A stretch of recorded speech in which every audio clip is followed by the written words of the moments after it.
سعيدا كن فريدا عش بفخر في الحياة لا تبالي فالمعالي بالتحدي لا سواه. كن سعيدا كن فريدا عش بفخر في الحياة لا تبالي فالمعالي بالتحدي لا سواه بالتحدي لا سواه. حرر النفس ولا تحيا هباء يا ربيعا أنت والعطر الرداء. حرر النفس ولا تحيا هباء يا ربيعا أنت والعطر الرداء. خذ قرارا وانطلق لا تنتظر ليس كل الناس أهل للعلاء. خذ قرارا وانطلق لا تنتظر ليس كل الناس أهل للعلاء. ليس كل الناس أهل للعلاء. كن سعيدا كن فريدا عش بفخر في الحياة لا تبالي فالمعالي بالتحدي لا سواه. كن سعيدا كن فريدا عش بفخر في الحياة لا تبالي فالمعالي بالتحدي لا سواه بالتحدي لا سواه. ذلك الدهر الذي ترضى به هل يراك الكون من صناعه. ذلك الدهر الذي ترضى به هل يراك الكون من صناعه. ودع الأحلام يا فارسنا كن بهذا العصر من أعلامه. ودع الأحلام يا فارسنا كن بهذا العصر من أعلامه. كن بهذا العصر من أعلامه. كن سعيدا كن فريدا عش بفخر في الحياة لا تبالي فالمعالي بالتحدي لا سواه. كن سعيدا كن فريدا عش بفخر في الحياة لا تبالي فالمعالي بالتحدي لا سواه بالتحدي لا سواه. إنما المشتاق للمجد التليد لن تراه مستكينا كالعبيد. إنما المشتاق للمجد التليد لن تراه مستكينا كالعبيد. إنه ليث البرايا ثابت يمتطي العز بعزم من حديد. إنه ليث البرايا ثابت يمتطي العز بعزم من حديد. يمتطي العز بعزم من حديد. كن سعيدا كن فريدا عش بفخر في الحياة لا تبالي فالمعالي بالتحدي لا سواه. كن سعيدا كن فريدا عش بفخر في الحياة لا تبالي فالمعالي بالتحدي لا سواه بالتحدي لا سواه.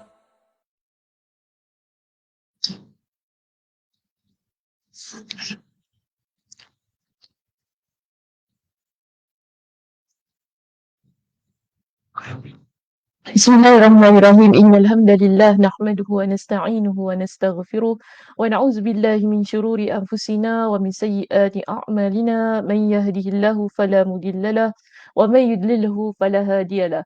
Wa asyhadu an la ilaha illallah wahdahu la syarikalah wa asyhadu anna Muhammadan abduhu wa rasuluh. Amma ba'd. Rabbi shrah li sadri wa yassir li amri wahlul 'uqdatam min lisani yafqahu qawli. Rabbi zidni ilma warzuqni fahma. Allahumma inna nas'aluka ilman nafi'a wa rizqan tayyiba wa amalan mutaqabbala. Assalamualaikum warahmatullahi wabarakatuh. Apa khabar jemaah muslimah kita di Masjid Kampung Siglap pada pagi ini? Mudah-mudahan semuanya dalam keadaan yang sihat sejahtera hendaknya. Dan juga sudah bersedia untuk ikuti sambungan perbincangan kitab kita pada pagi ini iaitu kitab Ad-Da' wa Ad-Dawa.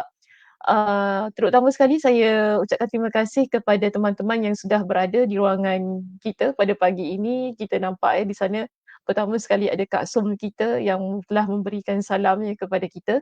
Assalamualaikum Ustazah, admin dan teman-teman semua. Semoga dirahmati Allah. Waalaikumsalam warahmatullahi Kak Som. Mudah-mudahan ya Allah Subhanahu Wa Taala merahmati kita semua.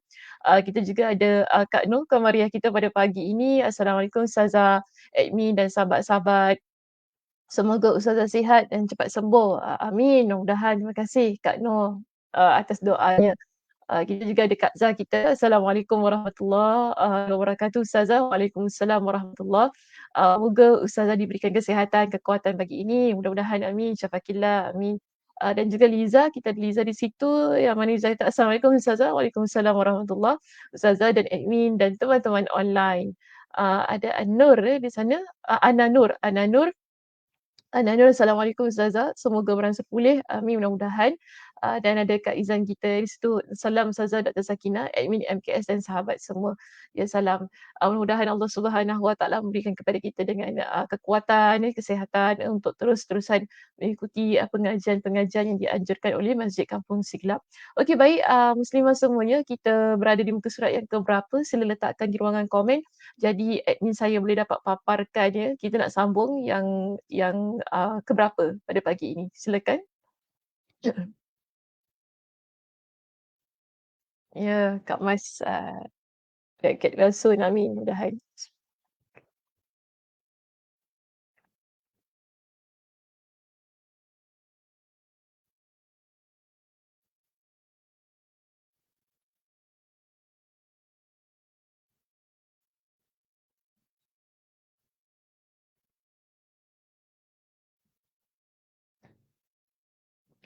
Okey, kita berada di muka surat 231, poin yang ke-49 menurut kepada Kak Zah. Kak Som kata muka surat berapa? 49 sama ya sebagaimana Kak Zah itu 231. Kak Mas juga memberikan jawapan yang sama. Liza pun sama. Kak Noh muka surat 231 poin 41 Ustazah page lain tapi poin sama. Kak Noh, terima kasih Kak Noh. Sebab ni bagi dia punya tu kan, Cik Salimah sama dengan saya. Cik Salimah bawa buku tak? Kalau bawa buku letak di situ. Kak Ram kata page 239 231, point 49. Okey, jadi majoriti di sini berada di muka surat 231, tapi ustazah muka surat berapa? Admin silakan keluarkan ustazah punya slide. Baik. Ustazah berada di muka surat 241 tapi poin kita sama, betul ya. Ustazah berada di muka surat 241, poin kita sama. Maksiat menjauhkan hamba dari malaikat. Kira 10 muka surat lebih ya saya. Yang lain muka surat 231, saya je muka surat 241. Tak apalah, yang mana-mana pun yang penting di sini kita kita rujuk kepada poin kita yang ke-49, tajuk yang sama, tak kiralah muka suratnya berapa, iaitu maksiat menjauhkan hamba dari malaikat. So bagaimanakah ia berlaku? Baik muslimah, jom kita lihat perbincangan kita pada pagi ini. Imam Ibnul Qayyim Al-Jauziyah, beliau menjelaskan kepada kita di dalam kitabnya berkenaan dengan antara kesan maksiat yang kita lakukan dalam kehidupan kita. Jadi beliau jelaskan di dalam buku kita ini, dia kata di antara kesan maksiat adalah menjadikan ataupun menjauhkan hamba dari penolongnya, makhluk yang paling bermanfaat baginya, yang senantiasa menasihatinya, yang memegang kunci kebahagiaannya, iaitu malaikat yang diperintahkan untuk membantu urusannya. Jadi setiap daripada diri kita ada malaikat yang Allah Subhanahu Wa Taala turunkan untuk menjaga kita, namun dengan syarat kita perlu meninggalkan kemaksiatan. Bila kita meninggalkan kemaksiatan, barulah malaikat akan dekat dengan kita. Dan kata di sini selanjutnya, jika seseorang dia melakukan kemaksiatan, yang dekat dengan dia bukanlah malaikat, tetapi yang dekat dengan hamba ini adalah makhluk yang paling banyak menipunya serta yang paling membahayakannya, iaitu syaitan. Jadi senang je teori kita ataupun kita kata kita punya prinsip pada pagi ini tentang topik ini ialah kalau kita buat perkara yang mentaati Allah Subhanahu Wa Taala, ianya akan menyebabkan malaikat dekat dengan kita. Bila kita buat perkara-perkara yang maksiat ini, syaitan yang akan dekat dengan kita. Okey, kalau tak Maaf saya cakap apa Aduh, makin terbalik jika sekiranya kita ini buat perkara-perkara yang mentaati Allah, malaikat akan dekat dengan kita. Tapi kalau sekiranya kita melakukan perkara-perkara yang, maksiat, yang, dosa, syaitan yang akan dekat dengan kita. So, antara dua ini, kita pilih kita nak yang mana satu dekat dengan kita, sama ada malaikat ataupun syaitan. Baik, diterangkan kepada kita lagi dalam kitab kita ini di bawah itu ya, ada satu lagi perenggan yang mana dia sebutkan begini, "Sungguh seandainya seseorang melakukan maksiat kepada Allah, maka malaikat akan menjauhinya sebesar nilai dari maksiat tersebut." Kalau kita buat, maksiat yang besar, maknanya dosa besar, maka makin jauhlah, malaikat itu jauh daripada diri kita. Tapi maknanya kalau kita buat dosanya kecil sedikit, okeylah, maknanya masih lagi ada potensi di mana malaikat itu akan dekat pada kita. Baik, di sini dia kata bahkan dengan satu kedustaan sahaja malaikat menjauhinya dengan sejauh-jauhnya. Jadi ada sebuah hadis, tapi hadis ini adalah hadis yang dhaif ya, dimuatkan oleh pengarang kitab iaitu di perenggan yang berikutnya. Dia kata di dalam sebahagian athar disebutkan, andai kata seorang hamba berdusta, kalau kita ini buat perkara-perkara, maaf sini, kalau kita berdusta, maknanya kita bohong dengan orang lain, kita buatlah apa-apa hal yang mana untuk, menyebabkan seseorang itu tertipu dengan perangai kita ni kan, maka dia kata di situ, nescaya malaikat akan menjauhinya sejauh satu batu. Maknanya jauh ya, kita tipu, kita berbicara dengan, pembicaraan yang bohong, di sini malaikat akan jauh kita sejauh satu batu di sana. Jadi dia kata disebabkan baunya yang busuk. Tapi, antara sebab menurut kepada hadis ini, dia kata kenapa malaikat itu menjauhi orang yang melakukan, dosa, berbohong itu tadi, kerana ada bau busuk yang malaikat bau daripada orang tersebut. Jadi, hadisnya dhaif, okey, saya pun dah sebutkan tadi hadisnya dhaif, namun kita boleh mengambil, ibrahnya, pengajaran daripada hadis tersebut. Yang penting kita lihat di sini, bila seseorang dia melakukan perbuatan-perbuatan maksiat inilah yang menjadi punca malaikat, uh, yang Allah Subhanahu Wa Taala rahmati mereka ini jauh daripada diri kita. Jadi seboleh mana ya kita tidak mahu malaikat itu jauh daripada diri kita. Kerana bila adanya malaikat, malaikat ini akan menjadi antara yang mampu untuk antara yang melindungi kita ini daripada gangguan ataupun daripada sebarang hal-hal yang cuba dilakukan oleh syaitan tu tadi. Baik, maka dia kata di sini, jika inilah hasilnya dari satu kedustaan. Maknanya kalau kita bohong sekali, malaikat dah jauh dengan kita sejauh satu batu itu. Bayangkan kalau kita buat perkara yang lebih besar daripada berbohong. Berzina, ataupun, rasuah, kan, kita menzalimi orang lain, kita mengumpat, contohnya, kita memfitnah, kita jadi orang yang batu api, ya, perkara-perkara yang begini. Sebab tu kadang-kadang kita pelik kan, kenapa orang ni macam tak nampak-nampak benda-benda yang baik kan, asyik buat perkara maksiat aja. Makin makin besar dia punya kemaksiatan kan. Hari ni dah buat maksiat tapi, bila berlaku sesuatu namun masih lagi tak menyesal.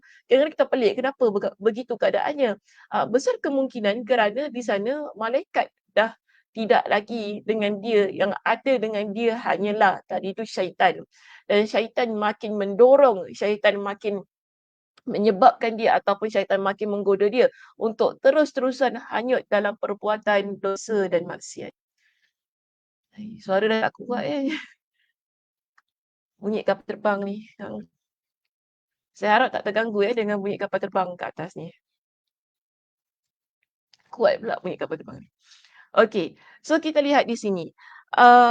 Sebahagian salaf ada menyebutkan tentang perkara inilah. Maknanya mereka elaborate lagi, mereka jelaskan lagi kepada kita tentang keadaan yang berlaku kepada seseorang bila mereka melakukan kemaksiatan dalam kehidupan mereka.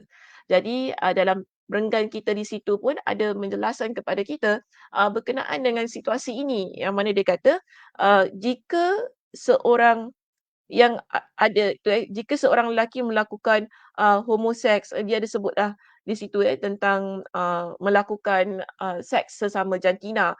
Dia kata, "Maka bergetarlah bumi kepada Allah dan para malaikat lari kepada Rabb mereka. Para malaikat itu mengadu kepadanya tentang kedahsyatan perkara yang mereka lihat." Jadi ini kita nampak, ini pendapat pada sebahagian salaf lah, ia bukan berdasarkan pada nas Al-Quran ataupun hadis, tetapi sebahagian di kalangan para ulama ada menyebutkan tentang situasi yang begini. Begitu juga dengan pada perenggan kita yang berikutnya di situ, yang mana menyebutkan sebahagian lagi berkata, jika seorang hamba memasuki pagi hari. Jadi kita pagi-pagi ni apa yang kita buat? Adakah kita nak melakukan ketaatan? Maknanya kita nak mulakan how we start our day. Macam tu kan? Kita nak mula uh, uh, hari kita ni bagaimana? Adakah kita nak mulakan ia dengan sesuatu perkara yang menjerumuskan kita kepada kemaksiatan?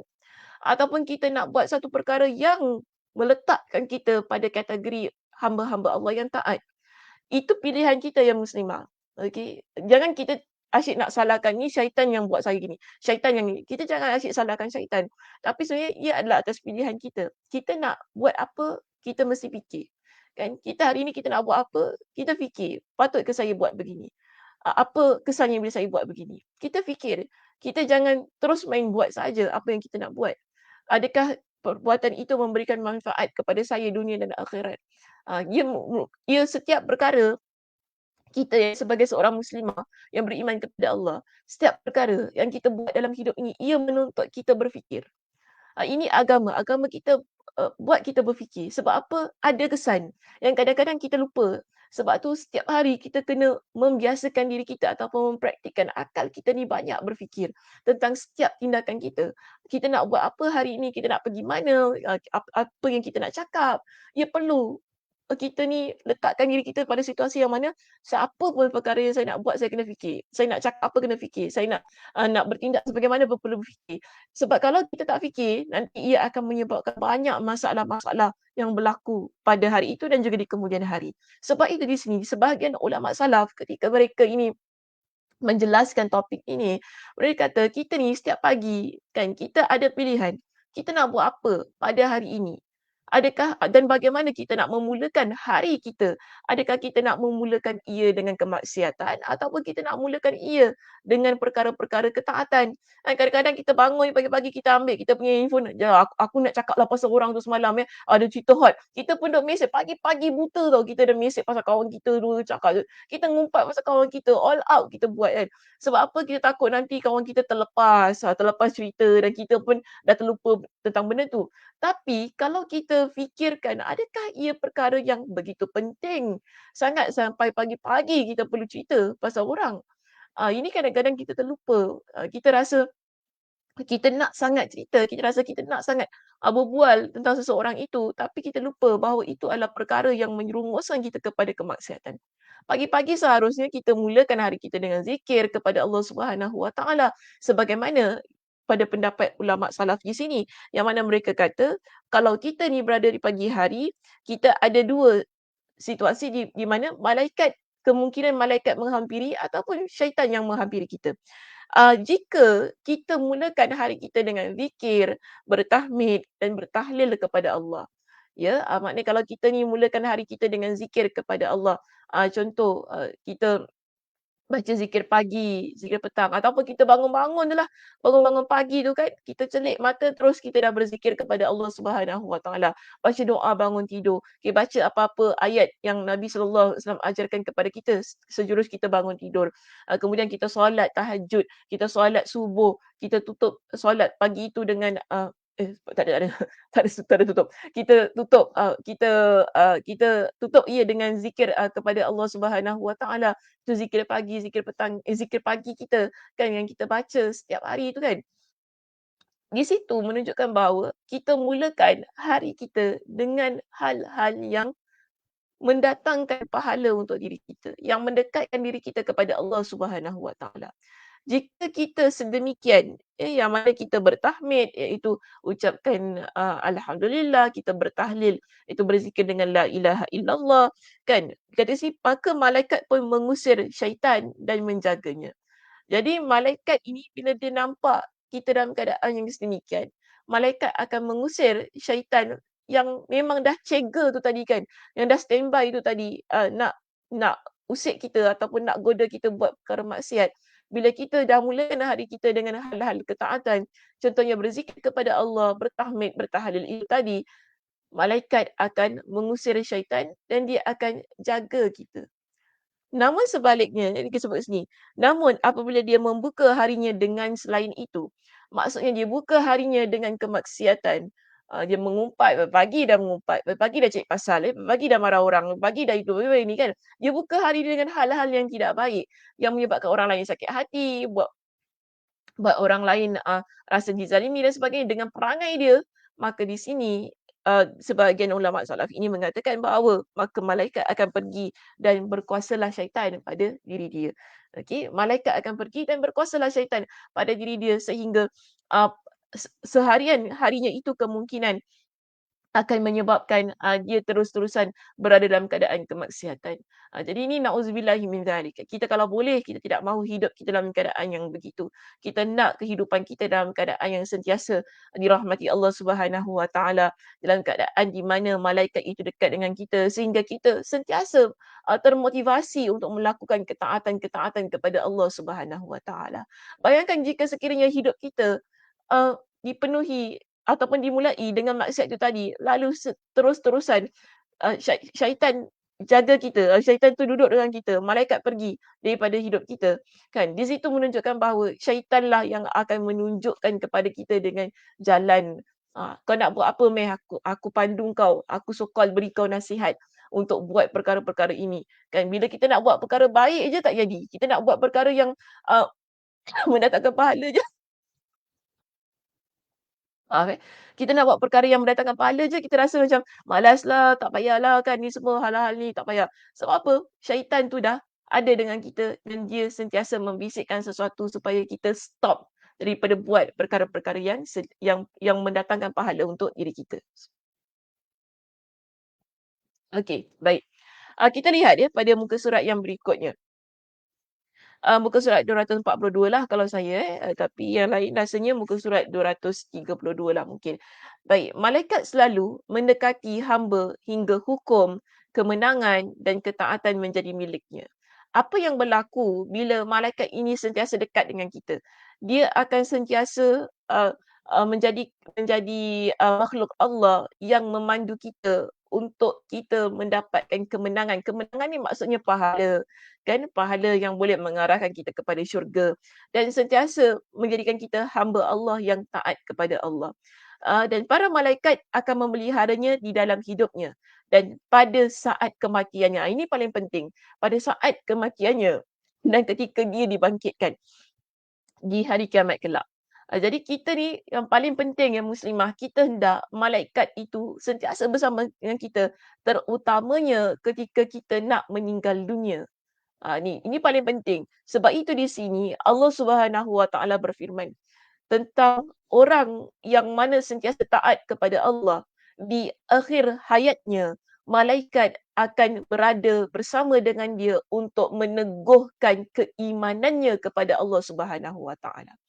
Sebab tu di sini dalam kitab kita ada surah Fussilat kan yang diberikan kepada kita di situ sebagai satu dalil yang kuat menunjukkan kepada kita Allah memang memerintahkan para malaikat untuk turun bersama dengan orang yang beriman, orang mukmin.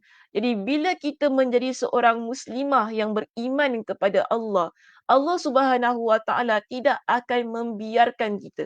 Ya, lebih-lebih lagi keimanan kita itu disertai dengan ketaatan demi ketaatan. Kerana ramai orang boleh mengaku diri mereka beriman ya muslimah, tetapi ramai orang sukar untuk meletakkan diri mereka di atas jalan ketaatan. Kenapa kita perlu berada di atas jalan ketaatan dalam keadaan yang istiqamah? Dia bukan on off ya. Kita tak ada solat part time. Kita tak ada pakai tudung part time ya dalam hidup kita ni ya. Kena ingat tu muslimah. Kita tak ada puasa part time. Puasa part time ada. Okay. Maksud saya part time tu ialah kalau kita ni ada uzur syar'i. Uzur syar'i itu maksudnya kita memang tak boleh solat kerana kita datang haid, kita nifas ataupun kita sakit. Itu memanglah kita sebut sebagai kelonggaran. yang Allah Subhanahu Wa Taala tetapkan kepada diri kita sebagai seorang perempuan, kan. Kita tak panggil itu sebagai part time lah, kan. Maksud saya part time ni lah, kadang-kadang solat, kadang-kadang tak solat. Tanpa tanpa sebarang keuzuran, ya. Bila dia rasa dia nak solat, dia solat. Bila dia rasa malas nak solat, tak nak solat. Macam tu, kan. Bila keluar jalan-jalan, susah nak buka tudung, nak ambil wuduk kan, nak hapuskan makeup, tak nak solat. Ini masalahnya kadang-kadang kita orang perempuan. Minta maaf ya kalau terasa. Tapi kadang-kadang itu berlaku dalam dalam, masyarakat muslimah kita ni lah, kan, dalam dalam keadaan kita ni di kalangan orang muslimah ni, ada yang tak nak solat, keluar kan, bila keluar tak nak solat, kat rumah dia solat. Kenapa kat rumah solat? Kat luar tak solat? Susahlah Ustazah, nanti kan kita pakai tudung ni, belik-belik tudung kita, lepas tu nak panjat pin kan, lepas tu kita ni pakai makeup, nak makeup, lepas tu nak pakai balik makeup kita leceh apa, tak apalah balik qada. Tak boleh macam tu ya muslimah, ingat ya. Saya ni tegas sikit bab solat ni, tak boleh macam tu. Kita kalau solat, solat. Okey, bila masuk waktu solat, solat. Tak kiralah nak hapuskan makeup ke, nak buat apa kan, yang penting solat. Lepas tu nak pakai balik makeup, pakailah. Dia begitu. Kita jangan kerana kita ni ada perkara-perkara yang orang kata bendanya remeh. Kita ni kalau tinggalkan perkara ketaatan, ya, dah baik-baik, malaikat tu duduk dengan kita. Kita tinggalkan solat kita kerana hanya semata-mata malas nak lap makeup dekat muka kita ni, kan. Nak pakai balik makeup tu, nak belik tudung kita ni, malaikat terus pergilah daripada diri kita. Syaitan duduk dengan kita ni. Syaitan, bagus tak solat, bagus-bagus. Ni senang ni. Aku nak ajak dia, kan. Dah kita duduk rumah orang, duduk kita mengumpat sana, mengumpat sini. Dalam keadaan yang begitu, syaitan akan memberikan panduan, guidelines kepada kita. What's next? Apa kau nak buat lepas ni? Dan benda-benda yang menjauhkan diri kau daripada Allah Subhanahu Wa Taala. Jelas kepada kita di sini, ya, satu je perkara yang saya nak ingatkan. Kenapa kita perlu sentiasa berada di atas jalan ketaatan? Kerana begini muslimah, kita tak pernah tahu bila penghujung nyawa kita ni. Kita tak tahu hari ni kita duk happy-happy, ketawa-ketawa, guha-guha, kan. Kita duk tak solat ni, kan, tiba-tiba sekejap lagi kita meninggal. Kita tahu tak? Kita tak pernah tahu. Apa ramai orang yang mana naik kereta, naik Grab ke apa, tiba-tiba aksiden meninggal. Kita tak tahu. Dalam keadaan kita happy-happy tadi, dah tinggal solat tadi, rasa-rasa macam malas nak solat, nanti balik qada semua, kan. Kita pasti ke kita sampai rumah tu? Kita tak pasti muslimah. Kita tak pernah tahu bila masanya Allah Subhanahu Wa Taala akan ambil nyawa kita. Tetapi di dalam ayat ini, surah Fussilat ayat yang ke-30 hingga 31, Allah Subhanahu Wa Taala ingatkan kepada kita, orang yang mana dia sentiasa dalam ketaatan, bila dia nak meninggal dunia, Allah perintahkan malaikat turun untuk bersama dengan dia. Bayangkan kalau kita yang bersama dengan kita itu adalah syaitan. Dalam keadaan kita ni tak buat ketaatan, kita bahkan tinggal ketaatan, Allah akan membiarkan kita. Dan kebetulan pada waktu itu memang kita nak meninggal dah. Bukankah kita yang memilih keadaan yang sedemikian? Betul tak? Maka di sini Allah ingatkan kepada kita. Innal ladzina qalu rabbunallah. Sesungguhnya orang-orang yang mengatakan Tuhan kami ialah Allah. Maknanya orang ini adalah orang yang beriman. Tsumastaqamu. Lalu mereka meneguhkan pendirian mereka. Meneguhkan pendirian ni maksudnya bukan semata-mata kita yakin, ya Allah tu Tuhan kita, ya Allah tu Tuhan kita. Kita bukan yakin itu saja muslimah. Tetapi kita taat kepada Allah. Kita jadi orang yang melaksanakan perintah Allah. Itu maknanya kita meneguhkan pendirian kita. Orang yang begini, maka Allah kata, tanazzalu alaihimul malaikah alla takhafu wa la tahzanu wa abshiru bil jannah. Allah sebutkan dalam ayat ini, yang mana Allah kata, maka malaikat akan turun kepada mereka dengan mengatakan, janganlah kamu rasa takut. Ni saat kita nak meninggal, ya. Malaikat turun pada orang yang beriman, yang mana selama ini dia taat kepada Allah Subhanahu Wa Taala, ataupun di akhir-akhir hujung nyawa dia memang jadi seorang muslimah yang taat kepada Allah. Lalu malaikat turun masa dia nak meninggal dunia, malaikat ni akan kata kepada dia, jangan takut. Sebab kita, bila kita nak mati ni memang kita takut. Kita akan ingat tentang keluarga kita, kita akan ingat tentang harta kita, kita akan ingat semua yang ada di kat dunia ni, dan kita akan ingat tentang dosa-dosa kita di saat-saat penghujung tu lah. Kan saat sakarat tu, saat sakaratul maut tu kita akan ingat banyak perkara yang telah kita lakukan yang kita akan rasa amat takut kerana kita tak tahu bagaimana situasi kita di alam barzakh. Tetapi orang yang beriman, malaikat akan turun di saat hujung nyawanya ini dan malaikat akan memberikan ketenangan kepada orang yang beriman itu. Malaikat kata kepada dia, "Allah takhafu, jangan engkau takut. Allah takhafu, jangan engkau takut. Wala tahzanu, jangan engkau rasa sedih. Wa abshiru bil jannah, dan bergembiralah kamu dengan memperoleh syurga yang telah dijanjikan Allah kepadamu." Pada ayat yang ke-31 saya tak sebut, saya tak letakkan di slide saya di sini. Kalau dalam kitab kita di sini ada, pada ayat yang ke-31 malaikat pun kata apa? Nahnu awliyaukum fil hayati dunya wa fil akhirah. Kami lah pelindung-pelindungmu dalam kehidupan dunia dan juga kehidupan akhirat. Maknanya kami ini akan bantu. Pelindung tu maksudnya akan bantu urusan-urusan kamu, orang-orang yang beriman ini di dunia dan juga di akhirat. Jadi di sini Imam Ibnul Qayyim dia memberikan sedikit ulasan tentang ayat ini, surah Fussilat ayat 30 hingga 31. Dia kata apa pada perenggan yang berikutnya? Dia kata begini, jika seseorang dijaga oleh malaikat, bererti dia telah dipelihara oleh makhluk yang paling bermanfaat. Kenapa kita kata makhluk yang paling bermanfaat? Paling berbakti dan suka memberikan nasihat. Kerana malaikat ini dia tidak ada rasa. Allah tidak menjadikan dia sebagai makhluk yang bermaksiat kepada Allah. Itu malaikat. Allah Subhanahu Wa Taala jadikan malaikat sebagai makhluk yang sentiasa taat kepada Allah Subhanahu Wa Taala. Sebab itu inilah makhluk yang paling bermanfaat. Bila makhluk ini iaitu malaikat dia dekat dengan kita, dia adalah makhluk yang paling dekat dengan Allah Subhanahu Wa Taala. Kita inginkan makhluk yang begini sentiasa dekat dengan kita sehingga dia dapat memberikan kepada kita dengan panduan-panduan yang baik. Memberikan kepada kita dengan nasihat-nasihat yang baik dalam setiap perkara yang kita ingin lakukan. Bila kita nak buat kebaikan, kita makin bermotivasi. Besar kemungkinan ialah kerana malaikat itu ada dengan kita dan malaikat itu sentiasa memberikan kekuatan kepada kita untuk terus-terusan melakukan ketaatan kepada Allah Subhanahu Wa Taala. Begitu juga bila kita lihat pada penerangan yang berikutnya kata apa? Malaikat tersebut meneguhkannya. Ini yang saya sebutkan tadi. Kita nak buat perkara yang baik, malaikat akan kuatkan kita. Yes, buat perkara yang baik ini. Mengajarkan ilmu kepadanya dan menguatkan hatinya. Kita pun kadang-kadang dalam hidup kita tiba-tiba kita rasa kita dapat ilmu kan. Kita nampak sesuatu perkara yang baik, kita rasa nak buat. Ini adalah ilmu kemungkinan besar. Ini adalah sesuatu yang mana dibisikkan oleh malaikat kepada kita. Dan malaikat akan meneguhkan hati kita untuk sentiasa taat kepada Allah Subhanahu Wa Taala. Kerana kita dah mulakan hari kita dengan ketaatan itu tadi dan malaikat akan sentiasa kuatkan kita, malaikat akan sentiasa berikan kepada kita dengan kesabaran untuk terus-terusan menjadi seorang muslimah yang berada di atas jalan ketaatan. Begitulah yang Allah Subhanahu Wa Taala firmankan dalam surah Al-Anfal pada ayat yang ke-12.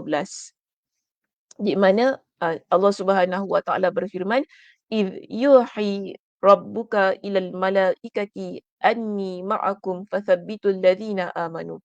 Ingatlah ketika Rabb mewahyukan kepada para malaikat, sesungguhnya aku bersama kamu, maka teguhkanlah pendirian orang-orang yang telah beriman. Malaikat tersebut berkata pada saat kematiannya, janganlah takut dan bersedih. Kan ni saat kita nak mati, bila malaikat tu bersama dengan kita, malaikat ini akan membisikkan kita dengan perkataan-perkataan atau kata-kata yang baik sehingga hilanglah rasa bimbang kita, rasa takut kita. Yang mana dia kata janganlah takut dan bersedih, bergembiralah dengan perkara-perkara yang menyenangkanmu. Malaikat tadi pun mengukuhkannya dengan ucapan yang teguh. Ucapan yang teguh ni maksudnya kalimat La ilaha illallah. Kita pun akan dapat ucapkan kalimat La ilaha illallah kan pada saat dia benar-benar memerlukannya. Pada saat-saat yang kita perlukan ia, baik kita di dunia maupun saat kematian dan ketika kita ditanya di dalam kubur kelak.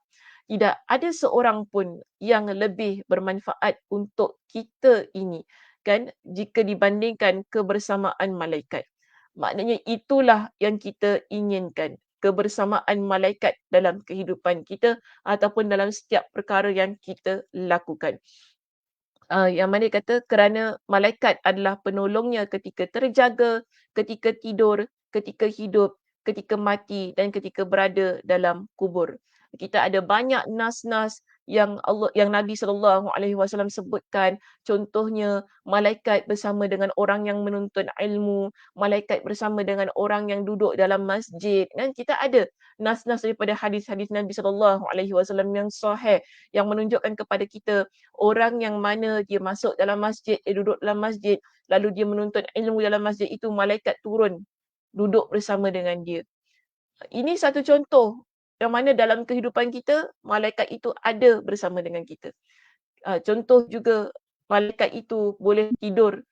Maknanya tidur maksudnya dia akan duduk satu selimut dengan kita untuk menjaga kita ketika kita membaca doa, kan? Ketika kita berwuduk lalu membaca doa, malaikat itu akan duduk dengan kita untuk menjaga kita sepanjang kita tidur. Itu ada dalilnya dalam hadis Nabi SAW. Ketika kita ini uh, bersedekah, malaikat itu akan ada dengan kita. So banyak yang Nabi SAW ingatkan kepada kita.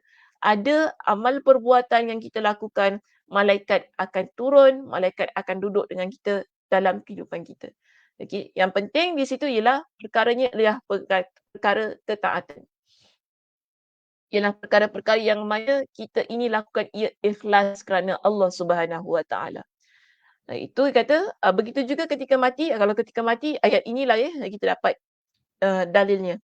Dan ketika kita berada dalam kubur, malaikat itu menghiburkannya dalam keadaan yang hampa, menemaninya dalam keadaan yang sendiri, berbicara kepadanya dalam kesunyian, memerangi musuhnya, membelanya, menolongnya, menjanjikan dan menggembirakannya dengan kebaikan, serta mendorongnya untuk membenarkannya. Dan hal ini sebagaimana disebutkan dalam sebuah athar yang diriwayatkan secara marfu' dan juga mauquf. Iaitu sesungguhnya dalam hati anak Adam terdapat bisikan dari malaikat dan bisikan dari syaitan. Dalam hati kita ni ada dua bisikan. Bisikan syaitan, bisikan malaikat.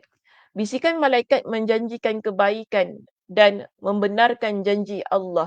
Sedangkan bisikan syaitan menjanjikan keburukan dan mendustakan kebenaran.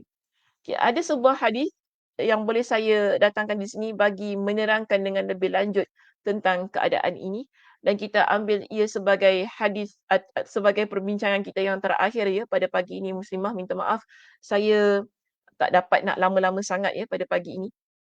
Jadi kita lihat di sini bisikan syaitan dan bisikan malaikat dalam sebuah hadis yang diriwayatkan oleh Imam At-Tirmizi dengan sanad yang sahih, di mana Nabi SAW bersabda.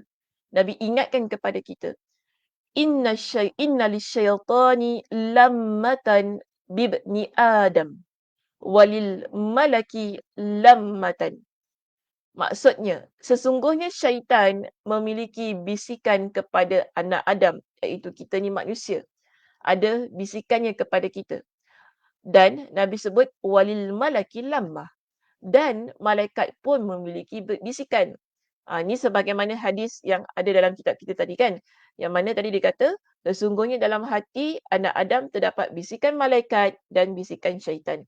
Inilah yang Nabi SAW sebutkan. Lalu Nabi kata apa? Asy-syaitan fa'i'adun bisyarr wa takdzibun bil haqqi. Bisikan syaitan selalunya menjanjikan kepada kita dengan kejahatan. Dan bisikan syaitan selalunya mendustakan kebenaran. Berbeza dengan bisikan malaikat. Nabi SAW menyebutkan dalam hadis ini, wa amma lammatul malaki. Adapun bisikan malaikat, ya, fa'i'adun bil khair wa tasdiqun bil haqqi. Bisikan para malaikat selalunya menjanjikan kebaikan dan membenarkan kebenaran. Perkara yang benar dibenarkan. Perkara yang baik dijanjikan kepada kita dengan kebaikan. Maka Nabi pesan kepada kita, faman wajada dzalik. Siapa yang mendapatinya, iaitu mendapatkan bisikan malaikat itu tadi, yang mana menjanjikan kepada kita dengan kebaikan dan membenarkan apa yang benar. Maksudnya di sini bisikan itu ialah bila kita nak buat baik kan kita dah rasa kan dalam hati kita ni kalau buat baik ni kalau tolong makcik ni jalankan insya-Allah dapat pahala. Kita rasa begitu kan? Maknanya dalam hati kita tu ada satu bisikan yang mana menyatakan bahawa kita akan dapat pahala. Mana itu adalah janji yang disebutkan kepada kita. Wa tasdiqun bil haqqi. Lalu kita kata, yelah mesti dapat pahala sebab kita buat baik. Kita membenarkan yang benar. Di sini kita kata ia adalah bisikan malaikat yang memberikan kepada kita dengan satu jaminan. Kau buat perkara yang baik, kau akan dapat kebaikan. Kau akan dapat pahala. Kau akan masuk syurga. Maka itulah perkara yang benar. Yang tidak ada benar melainkan itulah yang benarnya. Kita tak boleh kata, takkanlah buat begini boleh dapat syurga. Kita tak kata begitu. Kita yakin setiap perkara yang kita buat, perkara yang benar ini, Allah Subhanahu Wa Taala akan berikan kepada kita dengan syurga. Nabi kata, orang yang dia dapatkan begitu dalam hati dia, bila dia nak buat kebaikan itu, dia dapatkan bisikan ini dalam hati dia. فَلْيَعْلَمْ أَنَّهُ مِنَ اللَّهِ. Maka ketahuilah bisikan itu adalah daripada Allah. Yang mana tadi malaikat ada dengan kita kan? Ia adalah sesuatu daripada Allah. فَلْيَحْمَدِ Maka hendaklah dia bertahmid kepada Allah, memuji Allah. Kita ucapkan Alhamdulillah. Kita dapat bisikan-bisikan yang baik ini. Tetapi Nabi SAW mengingatkan kepada kita, wa man wajadal ukhra, siapa yang dia dapat yang selain itu, maknanya dia dapat bisikan syaitan yang menjanjikan kepada dia dengan sesuatu hal yang buruk, yang mana benda itu benar tetapi dia mendustakan. Kita nak buat perkara baik, tiba-tiba kita rasa kan kita rasa dalam hati kita ni ada satu bisikan yang kata kepada kita, tak payahlah nak buat perkara baik ni, belum tentu kau dapat pahala. Kita kata gitu kan? Tak payahlah buat perkara baik ni. Betul ke kau nak buat perkara baik ni? Tanta, benda ni adalah benda yang tak memberikan apa-apa. Tak untung, waste time lah, tak payah buat. Buat benda lain, fokus benda lain. Kalau kita ada rasa yang begitu, Nabi SAW ajarkan kepada kita, فَلْيَتَعَوَّذْ بِاللَّهِ مِنَ الشَّيْطَانِ الرَّجِيمِ. Maka hendaklah kita minta perlindungan kepada Allah daripada syaitan yang terkutuk. Kerana itu adalah bisikan syaitan. Kita ucap apa? A'udzu billahi minasyaitonir rajim. Kita ucap dengan ucapan yang sedemikian. Dan dalam hal ini Nabi SAW pun membacakan kepada para sahabat ketika Nabi bersabda tentang hal ini. Nabi baca ayat Al-Quran surah Al-Baqarah ayat 268 yang mana Nabi ingatkan Allah Subhanahu Wa Taala berfirman, "Asy-syaitanu ya'idukumul faqra." Syaitan menjanjikan kepada kalian dengan kefakiran, kemiskinan. Wa ya'murukum bil fahsya. Dan syaitan ini sentiasa akan menyuruh kalian kepada perkara-perkara yang keji.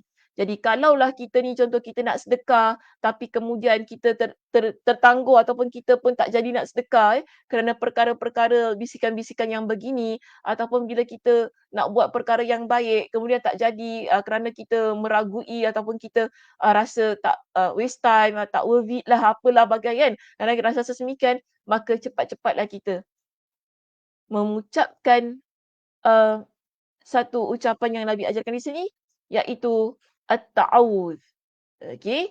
Iaitu a'udzubillahi minasyaitonir rajim.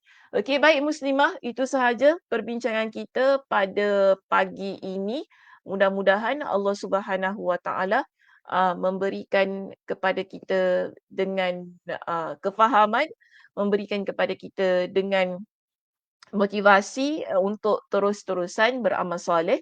Dan yang penting pada hari ini kita belajar bahawa setiap kebaikan yang kita buat, amal ketaatan yang kita lakukan dalam kehidupan kita, ianya akan menyebabkan malaikat itu dekat kepada kita sehingga malaikat akan melindungi kita ataupun memberikan nasihat kepada kita supaya kita terus-terusan melakukan amal perbuatan yang baik.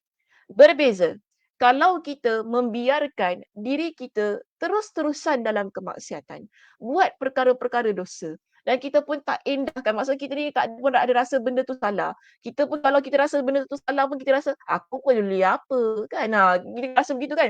Yang penting aku puas hati, So, inilah yang menyebabkan malaikat jauh dari kita, yang akan duduk dekat dengan kita adalah syaitan.